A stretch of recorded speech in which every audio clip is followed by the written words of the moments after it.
Église etikala boye, mais église au moins eloko awa na tango kala politique ezaki mélangé na religion. Ba prêtre tango azo la messe apesi yo mukongo aloba na latin. Aloba na latin so pe solo so lukuta yeba kite. Apesi bino mukongo yemo ko soli ya communion, bino bozo kaka amen, amen. Alors, depuis 15e siècle, depuis Diego Cao, na ba 1500 ba yela ki biso religion. Po Diego Cao azaki protestant. Ba ye ba lobi non, noir bon ba nzambe te. Bokeli felo. Alors, pour bokeli non là, il faut mo saka ba confession. Alors, que prêtre azana kati. Yo ye na maduso yo. Obandi koloba, ndenge zawa toliaki mundele. Parce que mundele, tango mundele aye awa, noir ba nomona mundele ko la ndundu. Ope koza ndeko na biso, mona noir soko aye asimba mundele boy. Mundele comme azaki curie, ya liboso mundele tango ayaki na Afrique. Aye ko la ki langi. Soko lingo dominer mutu. Il faut ko na langi na ye. Biso siko toza na langi te. Mundele aye ko li langi. Siko aye kaka wa mundele ndombe mutu wakanisa ndundu bazo simba kaboy. O ndeko na biso toko solola. Mundele approcher bango po azwa ba connaissance. Parce que lelo Union européenne capitale est la Belgique. Mais Belgique est mon bouquet. Pourquoi? Force Union sur Afrique centrale et Kenda Kuna. Beaucoup qu'on a mis sur comme force là-bas. Noir ailleurs. Avant nous on a tata mon père. Nalia qui coûte mundele. Tata Jean Antonia ya to bomaki na samba tolia ki ya yoki. Azui ba information sa commis à quel tikango na niveau ya gouvernement central. Tango ba reçoit na ya adresse. Yo mon arabe oti bilanga ba 17h tu paye ko lokota. Donc ezalaki kati ezalaki boye ezalaki mpona mezzanine likolo ezalaki lokola chair mo bato mosusu mais soki okende basala yango maintenant na format ya babrique na Christ roi eza mpona likolo susu neti balcon ba mezzanine ezala donc kote mpe eza mpo nga na longwa eza komata yango wana église na biso soki question ezali comme ça toketi na deuxième site.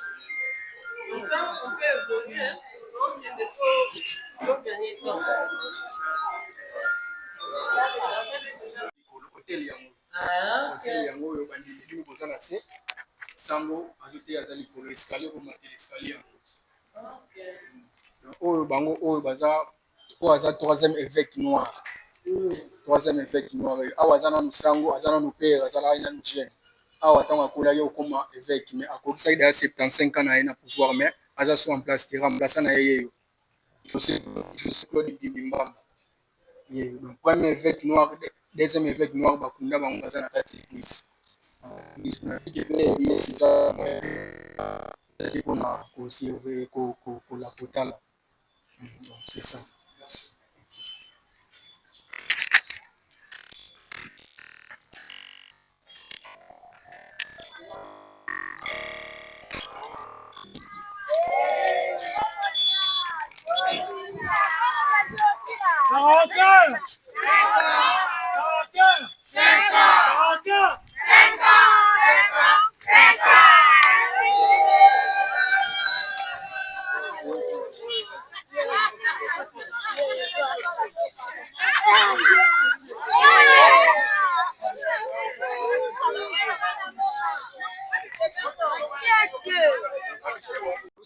Mabeka sona ngwana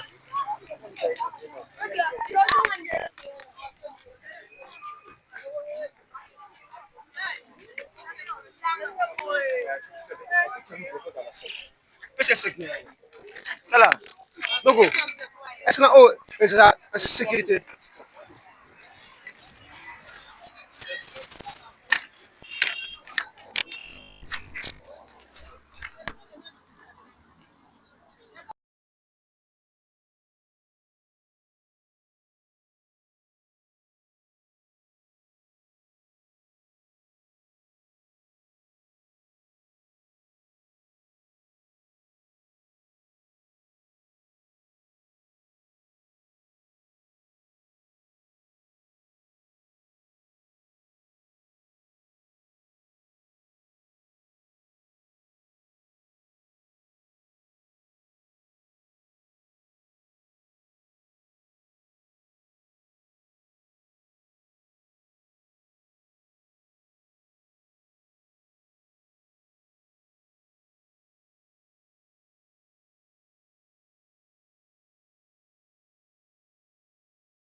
nani na bachinois mpe bazalaki alors ezali mondele moko azalaki na boma belle commune azalaki commerçant belle commune azalaki ti mpo azalaki très puissant ana mbongo ebele azalaki parmi moto oyo aprovokaki première révolte na boma parce que na ntango na ye vers le 1878 il s'est passé mutinerie esalemaka awa taxe emataka belle commune belle commune alors vanda côté kuna belle commune bazalaki bacommerçant administration ntango baswar administration awa babiki eboma fo ezala capitale parce que ntango mondele ayaki na kati ya rdc vivi ezalaka kaka première capitale te ezalaka juste lieu de rassemblement azalaki mwa batiaki na mwa wisie moko azalaki wana azalaki nigérien akufa mpe bakondele awa bamwa ntango bapandi vivi baye awa baswar awa pourquoi baraison ezalaki première raison basalelaki boma ezala capitale ezalaki parce que toza na côte ya fleuve facilité ya koévacue marchandise ezali et puis boma eza capitale ya mayombe alors nomona mayombe ntango wana ntango politique evandi tozalaki pratiquement après indépendance na 68 entreprises agricoles donc nini port anverse ezalaki ravitaillé na port ya boma parce que port ya boma ezalaki port moko ya import ya matani ezalaki export alors marchandise nyonso fo ekita poto nde basali yango basali administration awa administration ebandi koévolue parce que à partir ya eic état indépendant du congo administration oyo ezalaki administration évolue awa awa na résidence awa 8 gouverneur balekeli awa na point kuna omona babenga yango suite du roi albert azalaki yangi faki aya awa basalaki suite mpona koyamba roi alors administration oyo ebanda kogere congo rwanda urundi donc na rwanda na burundi na parti ya uganda et parti francophone ezalaki na kati ya rdc a parti anglophone nde ezalaki na niveau ya babritannique ezalaki géré awa mouvement nyonso baesclave ntango baye koabolir mouvement ya esclavagisme bango mosala yango na ndenge ya clando ebanda koleka par awa administration ezalaki awa ezalaki administration mo makasi mais avec baengin politique na pression ekomaki entre roi makoko na roi nani ya kinshasa oyo mona nani na roi oyo moto ya molai moto bato basaka ya molai wana roi kini malebo donc na bateke guerre ekotaki bafrançais bakomaki na tendance ya korécupérer kini maintenant mpona koempêche bafrançais bakota na axe na biso ifo bazwa maintenant boma baramene yango na kinshasa alors transition wana kolongola administration awa mpo administration ekoma na kini esalaki 5 ans wana awa ezotourne administration ezalaki administration moko très puissante donc etournaki awa nyo parke oyo eza 3 hectares 5 arts bafleur ezalaki awa so omoni bafoto ya 1800 nde otali bafoto ya 2026 mwa kongola moto te donc biso fo toluka kombo mosusu batia biso donc lix moko donc biloko nyonso omonaka ba first class wana ezalaka awa epuis bandolata mpe classe awa nde ezalaki biloko nyonso boma ezalaki na armée ezalaki na la police structurée et tozalaki na tribunal awa tout structure nyonso bandoko leka awa et awa gouverneur ye azalaki représentant du roi donc azalaki président na awa azogérer espace nyonso ya roi Léopold na y compris Kaoutou donc ezalaki awa nde bandoko embarqué biloko na bango nyonso résidence moya komata biso tuna bato ya makasi minene baza so tomati kuna ekosekule botuaka wana mposo epuis bokangama mpe photo parce que eza na statut ya Léopold de etikala awa kosymboliser eza statut yango eza wana espace oyo eza espace moko ya babelge eza non ya babelge mabele na biso mais eza espace ya babelge tozwa yango te parce que moye biso to réhabili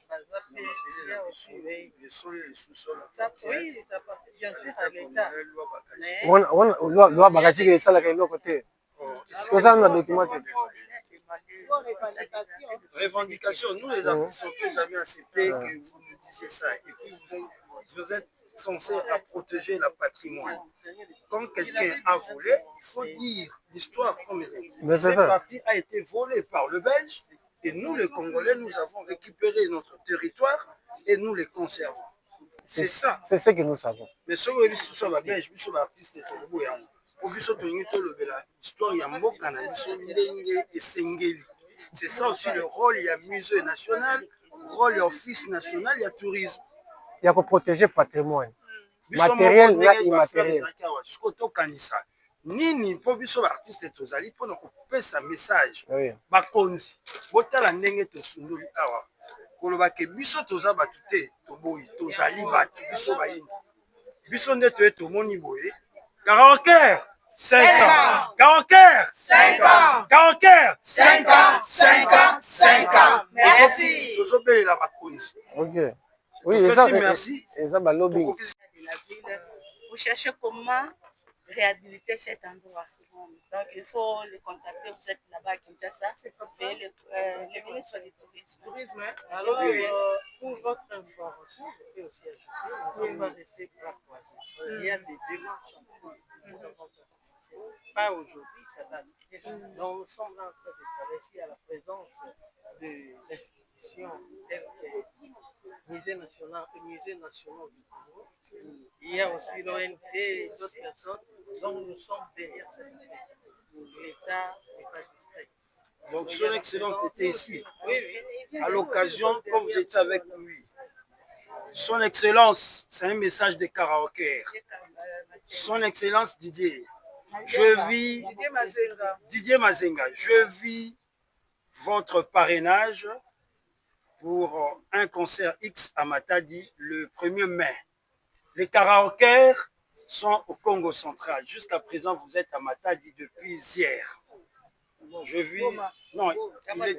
Il est à Matadi en l'instant. Vous êtes à Matadi. Les karaokers quittent Boma et arrivent à Matadi. Vous êtes en contact avec les autorités urbaines de Boma. Et si ces messages vous parvenez, et tant que tuteur du tourisme, nous plaidons vers vous. Kotape na likambo ya bakaoker parce que bakaoker tozo kendeka ko binate. Ba makambo bakaoker basalaka na suka nango tozalaka bato yo ba kendaka vers le vulnérable. Kaoker ba édition ezali partage. Nous partageons le peu qu'on gagne. Na otozozwa. Ce sont des femmes qui mettent leur beauté en valeur pour soulager le problème de la RDC. C'est-à-dire, nous ne pouvons pas en faire, mais nous à part na biso aussi to bandaki biso depuis Kinshasa et longo na ba FARDC pe ya boma parce que histoire munene ezali awa. Histoire munene ezali ato tu mwanda tozana boma to kita Matadi soki tozongi Kinshasa tokozonga ka lisusu. Papa message ekomeli yo ba mama ba ko contacter yo ba ko pesa message tokoyoka mbele ko ya bobenga bango.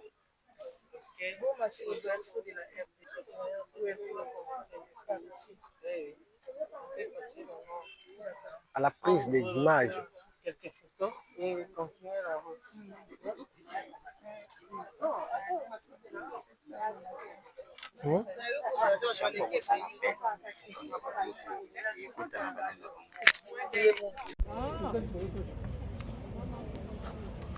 Derrick, c'est bon? Dépêchez-vous. Willy, c'est bon? Moi aussi, Dieu levé. C'est bon?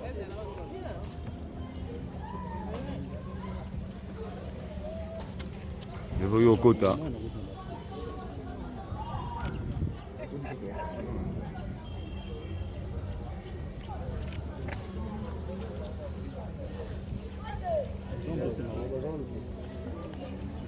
Dans ma résidence, c'est mon nom.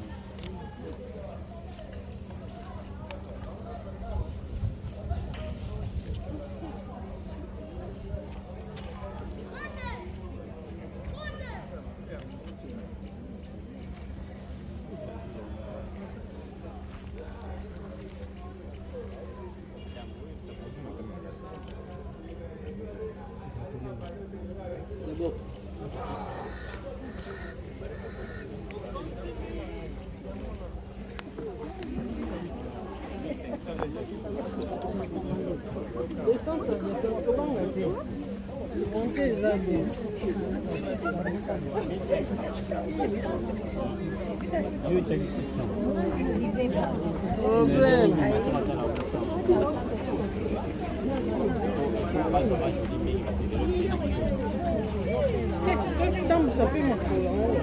is that? What was the class?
Kubonga mako.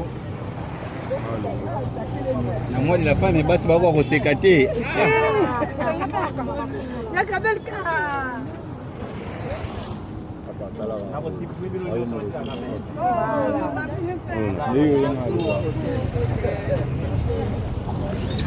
Arrêtez les photos, je vais arrêter vos photos.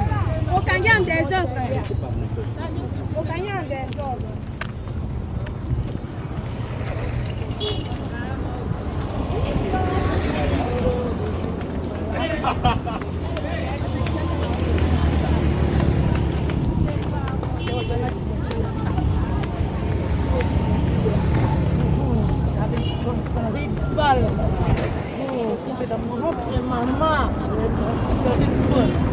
Maman, c'est artiste.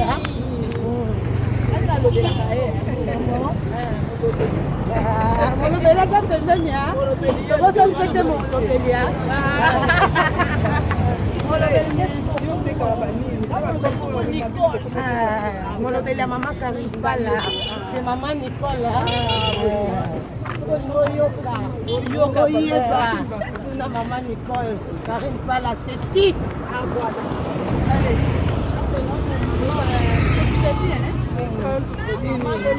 Ça c'est Rocky. Oh, mes copines, mes collègues, moi aussi je vous aime. Allez.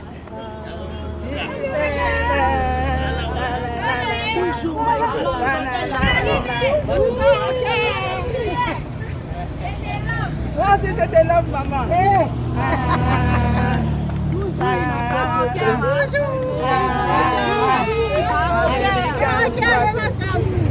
Oui, la biso kate la biso.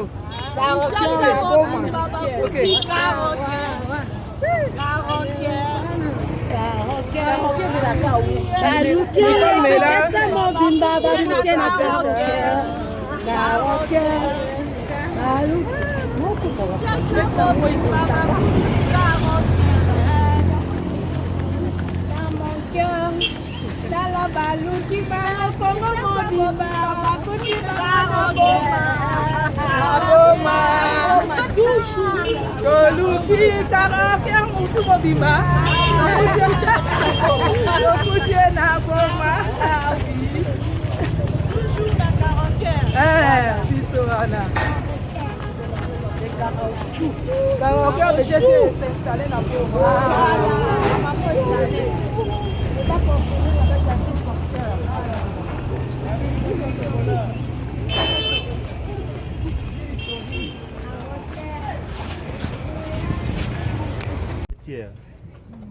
mais cimetière oyo ezali na histoire oyo bazali kolobela na kati ya mboka na biso Congo.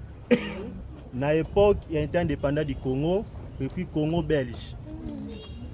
Après conférence à Berlin en 1885, wana tozaki na indépendant du Congo. Abengi nisika oyo cimetière des pionniers. Le pionnier ngeloba nini bato oyo ya liboso basalaki na ntango ya mindele mpona kohonore bango mpona kobungisa baimage na bango te nde yango basangisaki bango nyonso. Toza na bataxateur, toza na baadministrateur, toza na bamarin oyo basalaki naufrage kuna na peme na fleuve, toza na basere religieuse oyo mpe bane kotravaille na compte ya babelge oyo basere religieuse bakundaki bango bakomona badifférent tombeau basignifie mpe na bakombo na bango na likolo ya batombe na bango. Donc yango abengi yango cimetière des pionniers.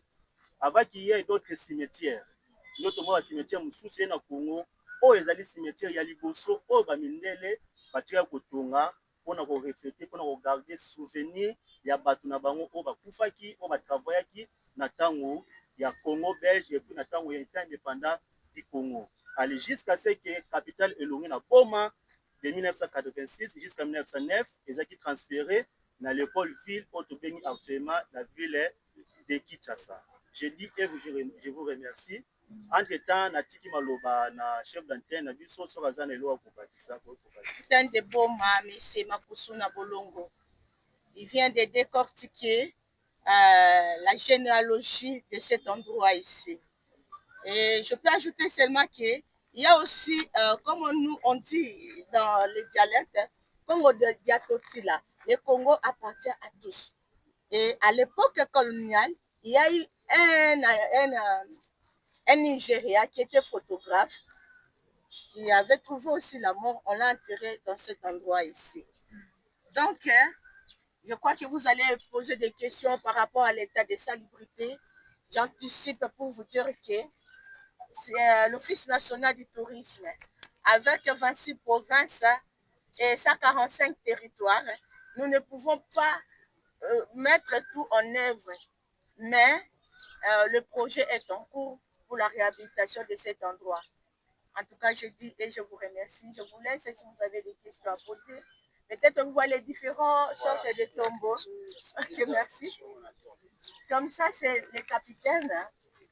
Et là-bas, ce sont les équipages. La différence est entre les capitaines et les équipages. On ne les enterre pas de la même manière. Merci. Si vous avez d'autres questions, c'est toujours les commandants, les capitaines, tout ce monde-là, on les a enterrés. Mais il y a une différence. Les capitaines, c'est comme ça. Et là-bas, ce sont les équipages, les marins, tout comme ça. Et n'oubliez pas, là où nous piétinons ici, c'est toujours le cimetière, les tombes. Mais il y a le plan qui est là. Même si nous n'allons pas remettre tout à l'État, comme nous avons la liste de toutes les personnes qu'on a enterrées ici, on va mettre comme le paquet na biso tokotia roi na kombo ya mutu wana na nationalité na ye na date ya kufaki. Et c'est comme ça que quand les étrangers, les expatriés vont venir visiter la ville de Boma, on va les amener ici pour voir que c'est ici reposent aussi les ancêtres qui ont travaillé pour le Congo belge et le Congo indépendant. Merci. Si vous avez d'autres questions. Juste à côté. C'est pas comme à Kinshasa, on voit les gens volent aussi des parcelles des cimetières. Ici aussi, ça se passe comme ça. Non, là-bas, il y a des gens qui n'ont clôture. Clôture, au moins, place, il ne paye pas les gens. La makemba. Au moins, nous demandons un morceau à briques. Et ça, clôture, on a surtout à qui n'a pas de flot, qui n'a pas qui n'a pas à part kuna papa o agardaka espace oyo nde afandaka kuna na suka kuna wana eza non l'hôpital hygiène dans l'état. Oui, D'autres questions? Vous pouvez avancer, il y a des marbres qui sont là-bas où nous sollicitons qu'on puisse, à l'ONT ou un partenaire, pour venir investir tout en réhabilitant les sites ici pour protéger ces marbres-là. Non, ils n'ont pas décédé.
Ok, il faut pas famille tout de suite, il faut qu'il y ait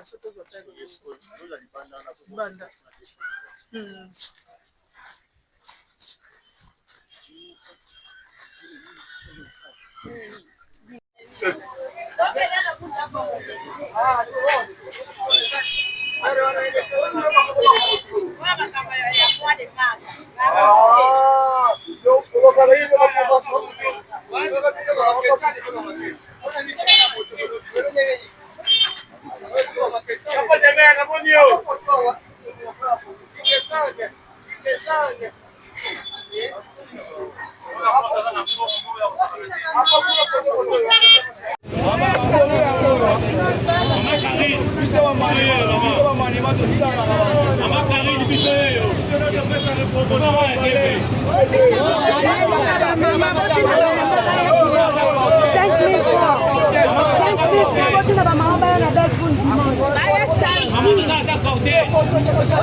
Rosie!